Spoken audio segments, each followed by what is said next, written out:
Welcome to social post. నేను అనుష కోమల్. ఇవాళ మన guest life coach, motivational speaker Rajitha Mainapalli గారు ఉన్నారు. వారితో మాట్లాడదాం. నమస్తే మేడం. నమస్తే అండి. రీసెంట్ ఒక క్రైమ్ వార్త తిరుగుతోంది. అంటే వేరే క్యాస్ట్ అబ్బాయిని పెళ్లి చేసుకున్నారని చెప్పేసి అబ్బాయిని చంపేయడము, ఆ ఎవరైతే అమ్మాయి ఉందో ఇప్పుడు భర్తను పోగొట్టుకున్నామా అంటే కుటుంబం గురించి కొన్ని స్టేట్మెంట్స్ విన్నాం. మా నాన్నమ్మకి కులపిచ్చి ఎక్కువ, వాళ్ళే చేశారు, నా ఫ్యామిలీ చేశారు. నిజమే అయి ఉండొచ్చు. కానీ ఇక్కడ నా పాయింట్ ఏంటంటే రెండు వైపులా మర్చిపోతే చిన్నప్పటి నుంచి అమ్మాయి అంటే ఆ కుటుంబ పరిస్థితులు చూసి పెరిగిన అమ్మాయి. ఎందుకంటే ఇదే ఎగ్జాంపుల్ గతంలో మనం అమృత ప్రణయ్ విషయంలో కూడా చూసాం.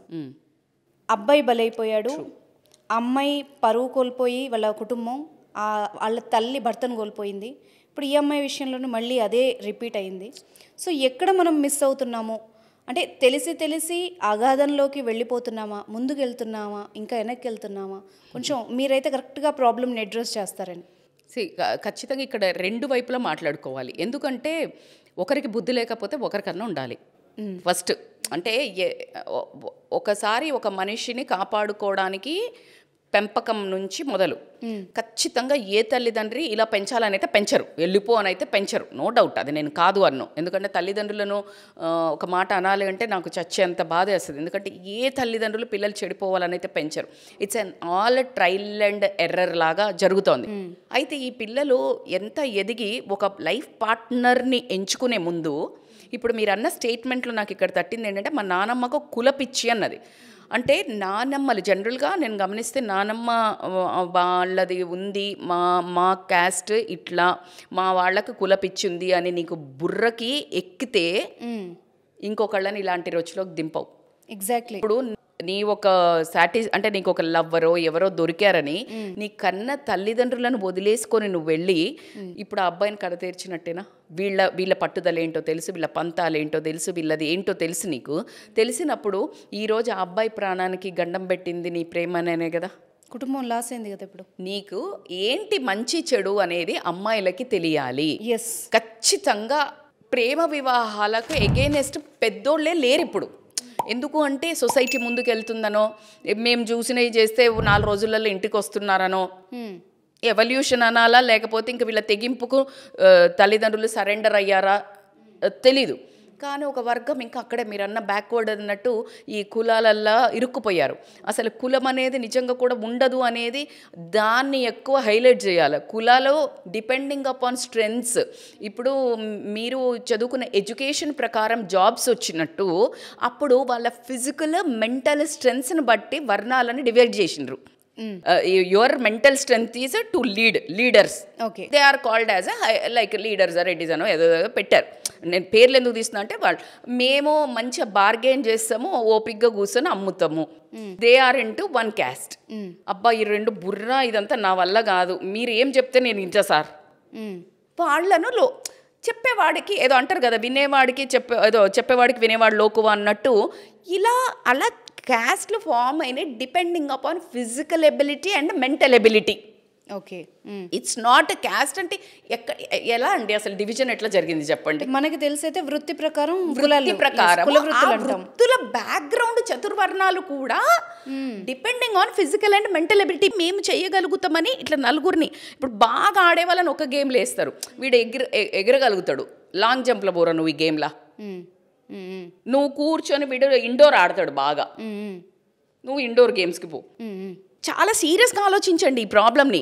It's a very serious thing. Like నీకున్న పొటెన్షియల్స్ని బట్టి డివైడ్ ఎట్లయితే మనము చేస్తామో, నీకు మ్యాథ్స్ బాగొచ్చు ఎంపీసీలో జాయిన్ చేస్తావు.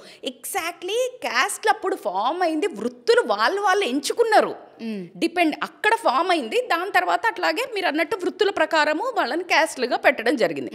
ఈ క్యాస్ట్ల పిచ్చి అనేది ఎక్కడి వరకు తీసుకెళ్లారంటే ఆ లో క్యాస్ట్ హై క్యాస్ట్ అనేది, అంటే వాళ్ళు లో క్యాస్ట్ ఉన్న వాళ్ళు దగ్గరికి వాటర్ ఇస్తే కామన్ సెన్స్ ఉందా? అసలు వాళ్ళు బాయి దవ్వకపోతే నీకు నీళ్ళే ఉండవు.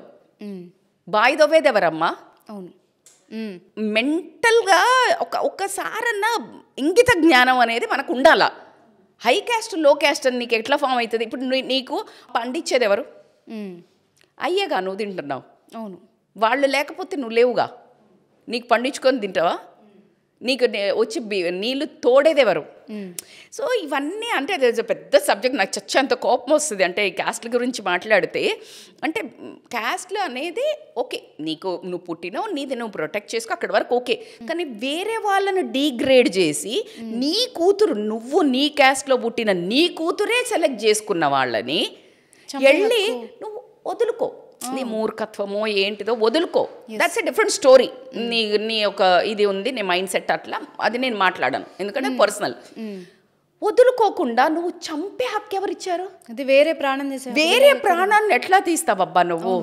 అంటే మూర్ఖత్వానికి ఒక హైట్స్ అని అయితే చెప్పొచ్చు. నీ కూతురు బాగానే ఉంది, అవును, నీ ఫ్యామిలీని కాదని పోయిన నీ కూతురు బాగానే ఉంది. ఇప్పుడు మళ్ళీ వాళ్ళు వేరే రిలేషన్లకు పోతారా తెలియదు మనకు. నేను అంటే నువ్వు పెంచిన పిల్ల నీ దగ్గరికి కూడా రానంటుంది. మీ దగ్గరికి కూడా రాను, నా అత్తమామలను చూసుకుంటా అని పెద్ద స్టేట్మెంట్స్ ఇస్తుంది. అంత వయస్సా అమ్మాయిది? అంత మెచ్యూరిటీ ఉందా? అసలు మెచ్యూరిటీ ఉందా?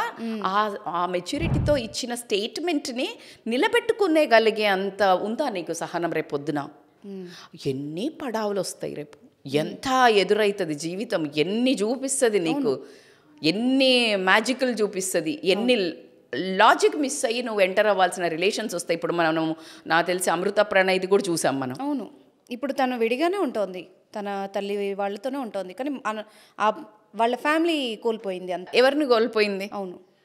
అందుకనే ఈ అమ్మాయిలకి ఒక చాలా సీరియస్ వార్నింగ్ అని చెప్పొచ్చు. మీరు పెళ్లి చేసుకోవడం అనేది ఖచ్చితంగా మీ యొక్క అభిప్రాయమే. మీకు ఇష్టం ఉన్న వాళ్ళని ప్రేమించొద్దు, ప్రేమ అని చెప్పను. మీ బ్యాక్గ్రౌండ్ ఏంటి, మీ సోషల్ కండిషనింగ్ ఏంటి, మీ పేరెంట్స్కి ఓకేనా, మీరు ఎంటర్ అయ్యేటప్పటి నుంచి మీ కల్చర్ని, మీ వాతావరణాన్ని బట్టి మీరు ఎలా అయితే బట్టలు వేసుకుంటారో, మీ వాతావరణాన్ని బట్టి, మీ హెల్త్ని బట్టి మీరు ఫుడ్ ఎట్లా తింటారో, మీ ఒక బాటప్, మీ తల్లిదండ్రుల నేచర్ని బట్టి మీరు వేరే వాళ్ళ జీవితంలోకి ఎంటర్ అవ్వండి. మీ ఒక ఇమ్మెచ్యూర్ డిసిషన్ వల్ల వేరే తల్లిదండ్రులు వాళ్ళ పిల్లల్ని కోల్పోవడం జరుగుతుంది. ఎగ్జాక్ట్లీ. ఇటువైపు తల్లిదండ్రులకు ఇవ్వాల్సిన ఇంపార్టెంట్ది ఏంటి అంటే, మీ పిల్లల మీద మీ కంట్రోల్ లేక వేరే పిల్లల్ని హత్య చేసే అధికారం మీకు ఎవడిచ్చాడు? అవును, మన బంగారం మంచిదైతే మనకేం టెన్షన్ అసలు? అవును, మన బంగారం మంచిది కాక మనం వేరే వాళ్ళని ఎట్లా హత్యలు చేసే అధికారం ఎవరిచ్చారు చెప్పండి? ఆ తల్లిదండ్రులకు నువ్వు ఒక తల్లిదండ్రిగా నువ్వు ఎట్లా అదే వాళ్ళిద్దరికి ఆవేదన ఎట్లా గురి చేస్తావు? ఇప్పుడు నీ బిడ్డ జీవితాన్ని కూడా నువ్వు అస్తవ్యస్తం చేసినట్టే కదా. ఏం సాధించినట్టు? ఈ పిచ్చి సినిమాలలో చూపించినట్టు సినిమానా మేడం లైఫ్ అంటే? అదే కదా, అది అంత కక్షలకు అనే ఇమ్మెచ్యూర్. వాళ్ళ తల్లిదండ్రులను చూస్తే ఇప్పుడు అర్థమైంది కదా, ఇమ్మెచ్యూర్ డెసిషన్ బిడ్డ ఎందుకు తీసుకుంది అంటే తల్లిదండ్రులు అట్లా తీసుకున్నారు కాబట్టి. సో ఇట్ ఈస్ ఆల్, నేను ఎక్కడ లింక్ పెట్టాలన్నా ఖచ్చితంగా రూట్సే. Go back to the roots. వేరే వేరే విధంగా చూపిస్తారు. ఈ అమ్మాయి అట్లాగే అడుగేసింది ఇమ్మెచ్యూర్గా, తండ్రి అట్లాగే ఇమ్మెచ్యూర్గా వేశాడు. వేరే వాళ్ళని చంపే అధికారం ఎట్లా ఇస్తాడు? నీకు దమ్ముంటే నీ బిడ్డను తెచ్చుకో వెనక్కి, లేకపోతే నోరు మూసుకొని తిలోదకాలు వదులుకో. అంతేగాని వేరే వాడిని చంపడానికి నీకు ఎవడు అధికారం ఇస్తాడు చెప్పండి? It's totally ruin. అండ్ అమ్మాయిలకు కూడా జస్ట్ మీ కల్చర్ని, మీ తల్లిదండ్రుల మెంటాలిటీని బట్టి మీరు ఇంకొక మనిషిని ప్రేమ దాంట్లోకి ఎంటర్ అవ్వండి. అది నిర్వర్తించగలిగితే మీరు ఉండడమే ఇవ్వాలి, రేపు ఉంటారా లేదా అని టెన్షన్ ఉంటుంటే ఈ తల్లిదండ్రులు ఈ చంపడాలు, ఇది ఒక మనిషి ప్రాణం తీసే అంత వరకు వెళ్తున్నారు అని అంటే పైశాచికంగా తయారైంది సొసైటీ అని మాత్రం చెప్ప. మీరు అన్నట్టు మళ్ళీ బ్యాక్లోనే ఉన్నాం. అప్పుడెప్పుడో పాతకాలంగా కక్షలు వెళ్ళి కులం అని వెళ్ళినట్టే ఇంకా అక్కడే ఉన్నారు. అందుకే ముందుకెళ్తుంది అని అనుకుంటున్నాం, కానీ ఎక్కడ వెళ్ళదండి. ఎవరో వెళ్ళేవాళ్ళు కొంతమందే ముందుకెళ్తుంటారు. ఎక్కడున్న వాళ్ళు అక్కడే మళ్ళీ ఇలాంటివి చూసినప్పుడు మనం ఎక్కడో ఆగిపోయాము అని మాత్రం గుర్తుకు చేస్తుంది సంఘటనలు. Exactly right. Thank you very much ma'am. Thank you అండి. సో మేడం, మీరు అన్నట్టుగా నిజంగానే ఇలాంటి ఒక స్టెప్ వేయాలి అన్నప్పుడు ఒక చిన్న సలహానో, ఒక చిన్న ఐడియానో వాళ్ళ లైఫ్ని అంటే రాంగ్గా టర్న్ చేయకుండా ఆపేస్తుందేమో. సో ఇలాంటి వాటికి మీ సహాయం ఎలాగ ఉంటుంది కాబట్టి తప్పకుండా మీరు అన్నది కరెక్ట్. ఎందుకంటే జీపీఎస్ పెట్టుకుంటారు. ఎందుకు అది ఒక డైరెక్షన్ చెప్తే ఈ డైరెక్షన్లో పోతే నేను నా డెస్టినీ చేరుతా అని చెప్తారు.